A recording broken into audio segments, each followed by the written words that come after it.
everybody, it's Jennifer Seger. Welcome back to my channel and a gorgeous summer evening. So it is just before the 4th of July. I don't know about you, wherever you're at, but we have had kind of a slow start to summer here in Minnesota. We are just starting to get some pretty warm days, and the nice thing is we had a late spring, so the mosquitoes have held off. It is a perfect time of the year to do a campfire, and we've had several this year. I so love it. It is my favorite thing, one of my favorite things about summer.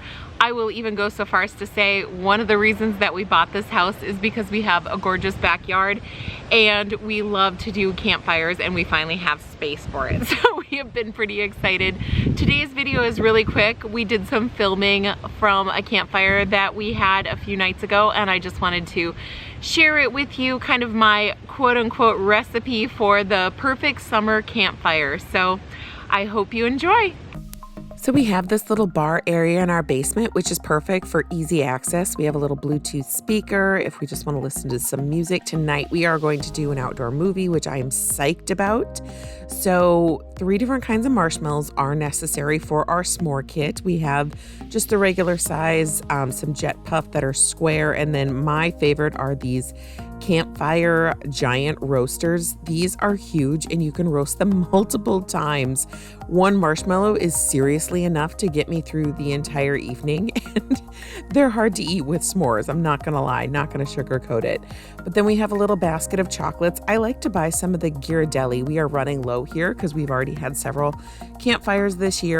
I always buy the individual Hershey chocolate bars so we don't have open packages that the dog could get into. And then my fave for a treat is to get some of the dark chocolate to have kind of a different s'more. And then we have, of course, a basket of graham crackers. Right now, mostly have those. We are running low, and they're hard to find, the chocolate graham crackers, but like those with the peppermint to mix it up. Then, of course, you need your roasting sticks. I will list these below, or link them rather below, to Amazon.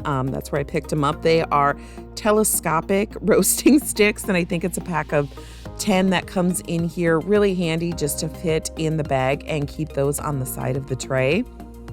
So all of this is together on a tray. I can just grab and go. Of course, we have some bug spray. Right now, we have seen so many ticks, so I got this deep woods ticks thing because we live right by a pond and a grove of trees, and it feels like, for a while, I guess it felt like every time we went outside, we were covered in ticks. So it's not really neat, but it's semi-organized, and there you go. We also have a drawer with some of the essentials, including a lighter. Definitely need that for the campfire. So when it's time, I can just carry everything out. We do have this little table where we can set everything, easy access, and it's up higher, so the puppy won't get into the chocolate, but she's still gonna beg for graham crackers, marshmallows, anything she can get.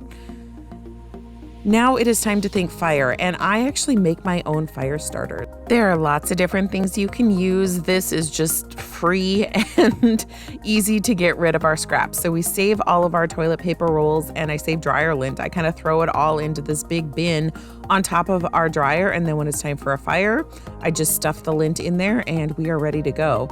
We have this ancient trunk out on our patio. We have a waterproof container for firewood, and then we just use this IKEA bag for kindling. We've been doing this for years. It is more convenient now.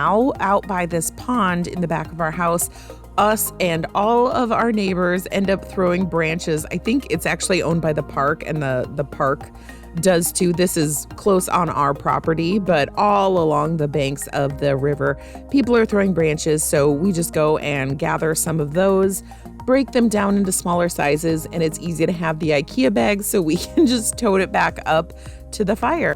Then we keep our firewood in this Ziploc tote, which is waterproof. Definitely not getting moisture in there with the 6 latches, and then it's already in the trunk, so that stays dry. This is our fire pit. If I can find it, I will link it below. I've had a few in my life. This is my favorite. It's Better Homes and Gardens. We just picked it up at Walmart. It's a cheapie. It was like $100 a few years ago, but I like that it is super deep.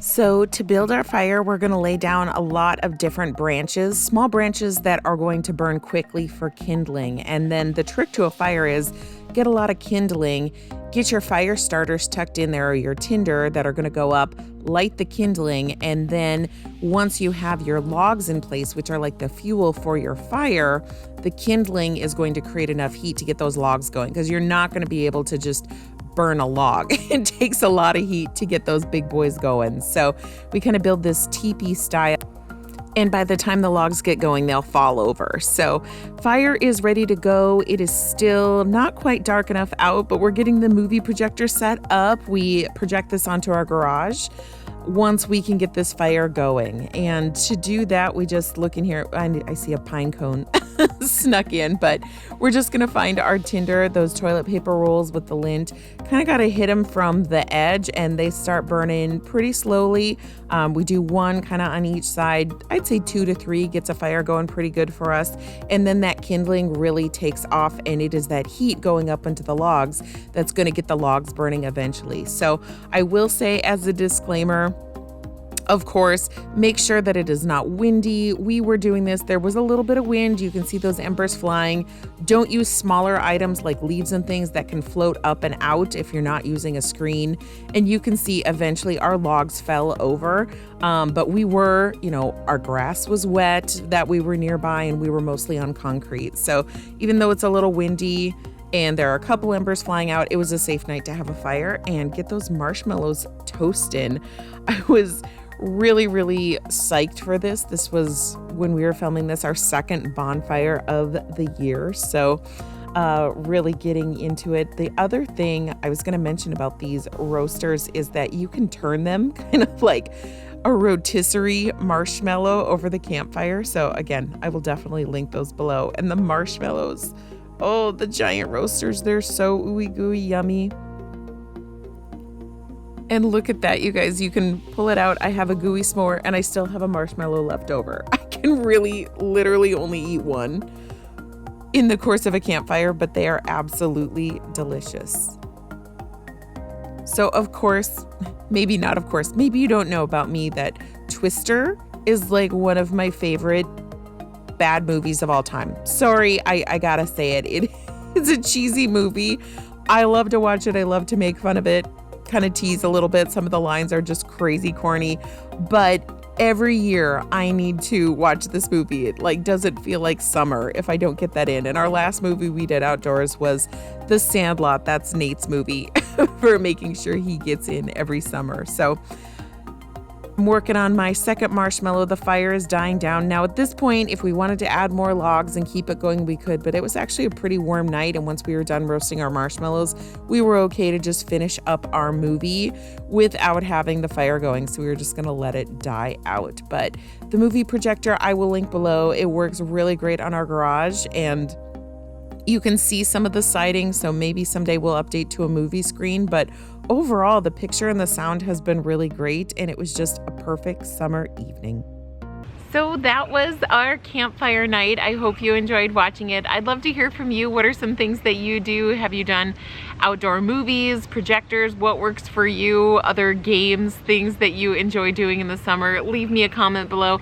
Don't forget to like and subscribe. Thanks so much for watching, and I'll see you next time.